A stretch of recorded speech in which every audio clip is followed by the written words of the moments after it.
నేను ఇందాక మీకు ఒకటి చెప్పాను, అది విజేంద్ర ప్రసాద్ గారు కూడా పంచుకున్నారు. పాలకులు ఎవరు ఫస్ట్ అన్నది ఆడ క్వశ్చన్.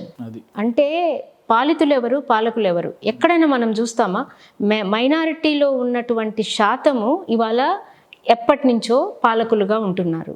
అంటే వాళ్ళు పాలకులుగా ఉంటే బాబాసాహెబ్ అంబేద్కర్ అంటారు, మీకు వేసిన సంఖ్యలను తెంచమని వేసిన వాళ్ళని అడగండి అని ఆయన చెప్తారు. సో వాళ్ళు ఎప్పుడు మనకు సంఖ్యలు వేసిన వాళ్ళు తెంచుతారని మనం ఎలా ఊహించాలి? అందుకనే ఆయన కూడా మాతో అదే పంచుకున్నారు. పాలకులుగా విమెన్ అండ్ బహుజన వర్గాలు రావాలి. వచ్చినప్పుడు ఎందుకు అవ్వట్లేదు అంబేద్కర్ రాజ్యాంగం ఇంప్లిమెంటేషన్ అంటే, అడ్మినిస్ట్రేషన్ మొత్తంలో కూడా పరిపాలనా వర్గాలు ఆఖరికి చాలా ప్యాథటిక్. జ్యుడిషియరీలో కూడా మెయిన్గా కొన్ని వర్గాలు మాత్రమే ఉంటున్నాయి. వాళ్ళల్లో క్యాస్ట్ భావజాలం చాలా గట్టిగా ఉందండి. క్యాస్ట్ భావజాలం మన దేశంలో ఒక డిఎన్ఏ లాగా ఉందండి. మామూలుగా పెరిఫరల్గా ఏం లేదు. ఆ డిఎన్ఏ ప్రకారమే వీళ్ళ యాక్షన్స్ అన్నీ కూడా ముందుకెళ్తున్నాయి. బట్ ఒకటైతే బాబాసాహెబ్ అంబేద్కర్ చెప్తారు, ఒక జాతి మీద, ఒక మతం మీద, కులం మీద నిర్పించే ఏ జాతి అభివృద్ధి చెందదు అని చెప్పారు. ఆయన చాలా క్లియర్గా చెప్పారు. వాట్ ఈస్ ద బేస్ అనేది, అంటే నీకు ప్రమోషన్స్ ఇవ్వడానికి కానీ, నీకు పాలన ఇవ్వడానికి కానీ ఈ క్యాస్ట్ లేదా మతము వీటిని బేస్ చేసుకుంటే డెఫినెట్లీ ఆ నేషన్ అభివృద్ధి చెందే ఛాన్స్ అయితే లేదండి. అది జరుగుతుంది, మనం చూస్తున్నాం. ఎంతకాలంగా నేను పుట్టినప్పటి నుంచి కూడా ఇండియా అభివృద్ధి చెందుతున్న దేశం. ఎంతకాలం చెందుతుంది? జనాభాలో ఇప్పుడు ప్రథమ స్థానానికి వెళ్ళింది. ఆకలి చావుల్లో చాలా అగ్రభాగానికి వచ్చింది. విమెన్ సేఫ్టీలో చాలా మనం చెప్పుకోలేని స్థాయిలో ఉంది. మరి అన్ఎంప్లాయ్మెంట్ ఇవన్నీ అవుతాయా? ఎందుకు అవుతున్నాయి అంటే ఎవరైతే పరిపాలిస్తున్నారో ఆ వర్గాలు ఫెయిల్డ్ అని నేను చెప్తున్నా. లేదంటే ఆ వర్గాలు వాటిని కాపాడుకోవడం కోసం, ధనార్జన కోసం పరిపాలన చేస్తున్నారు. కానీ మీరు చెప్పినట్టుగా కాన్స్టిట్యూషన్ ఇంప్లిమెంట్ కావట్లేదు.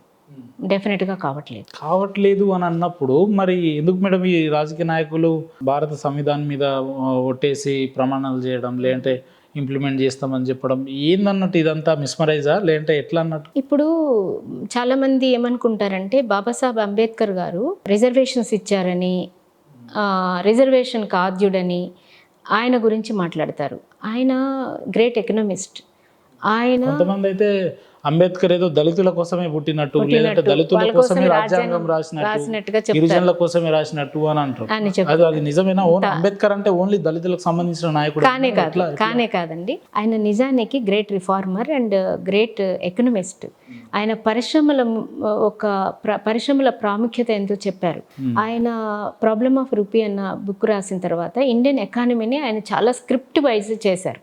ఎలాగా ఇండియన్ ఎకానమీని మనం డెవలప్ చేసుకోవాలి, పరిశ్రమను ఎలా పెంచుకోవాలి, నదులు, ఆనకట్టల గురించి కూడా ఆయన రాశారు. అలాగే మెయిన్గా విమెన్ రైట్స్ కోసము ఆయన ఇచ్చినటువంటి రిఫార్మ్స్ ఏవి ఇంకా వేరే ఎవరు ఇవ్వలేదండి. ఆఖరికి హిందూ కోడ్ బిల్ కోసం ఆయన రాజీనామా కూడా చేశారు. స్త్రీల హక్కుల కోసం రాజీనామా చేసిన మంత్రి, రాజకీయ నాయకుడు మొట్టమొదట చివర ఆయనే. స్త్రీ హక్కుల కోసం స్త్రీలు కూడా రాజీనామా చేసిన దాఖలాలు లేవు. ఇదే ఈ విషయం తెలియదు. సో స్త్రీల హక్కులను హిందూ కోడ్ బిల్లు వాళ్ళకి హక్కులు సంక్రమించాలన్న ఉద్దేశం దీన్ని చేయనప్పుడు నాకు ఈ పదవి ఎందుకు అనుకున్నాడు. ఆయన చాలా పేదవర్గం నుంచి వచ్చినవాడు. అప్పుడప్పుడే ఐశ్వర్యాన్ని చూస్తున్నవాడు, హోదాలను చూస్తున్నవాడు. అలా చూస్తున్నవాడు కూడా ఈ దేశంలో సగభాగమైనటువంటి మహిళల హక్కులు రక్షించబడినప్పుడు అసలు ఇది దేశానికి అభివృద్ధి రాదు, ఇది ఒప్పుకుని ఆమోదించి తీరవలసిందే అని ఆయన రాజీనామా కూడా చేస్తాడు. అలాంటి పదవి నాకు అక్కర్లేదు అని చెప్తాడు. ఎలాంటి పని ఇంకొక మహిళ కూడా చేయలే ఈ దేశంలో ఇంతవరకు. సో ఆయన గ్రేట్ ఎకనమిస్ట్. వీటన్నిటిని కూడా మనము ఫాలో అవ్వాల్సిన అవసరం ఉంది. రాజ్యాంగం మీద ప్రమాణం చేసి పదవులకు వస్తున్న ఏ నాయకుడు వీటన్నిటిని చదవడండి, అసలు రాజ్యాంగాన్నే చదవరండి. ఏ దాని మీద అయితే ప్రమాణం చేస్తున్నారో ఆ రాజ్యాంగాన్ని ఇంతవరకు అంటే 100% ఉన్న ఏ రాజకీయ నాయకుడు రాజ్యాంగాన్ని చదవడండి. అంటే ఎందుకు హక్కులు ఇవ్వాలి, ఎందుకు చదువులు ఇవ్వాలి, చదువుని ఇవ్వకుండా ప్రభుత్వ బడులని పాడు చేసి ప్రభుత్వ విద్య పిల్లలకు అందకుండా, వాళ్ళు విద్యావంతులు కాకుండా, ఇంటలెక్చువల్స్ కాకుండా విమెన్ అన్న వాళ్ళను అర్థం లేని కొన్ని సంప్రదాయాలకు, కొన్ని వీటికి బానిసం చేసేసి అక్కడే పెట్టేసి ఈ దేశం మా చేతిలోనే, పరిపాలనలోనే విమెన్ని, ఈ సప్రెస్డ్ కేటగిరీస్ని, లేదంటే ఈ పేద ప్రజల్ని మేము పరిపాలిస్తూ ఉండాలన్న కాన్సెప్టే వాళ్ళ మైండ్లో ఉంది. కానీ ఇప్పటికీ మేడం, ఇప్పుడు 76-77 సంవత్సరాలు అవస్థ ఉంది. ఇప్పటికీ బీసీ సంఘాలు, ఎస్సీ సంఘాలు, మైనారిటీ ఎస్టీ సంఘాలు అన్నీ కూడా మా హక్కులు మాకు కావాలి, మా రిజర్వేషన్స్ మాకు కావాలి, మా ప్రాధాన్యత మాకు కావాలి అని కొట్లాడే స్టేజ్లోనే ఉన్నారు.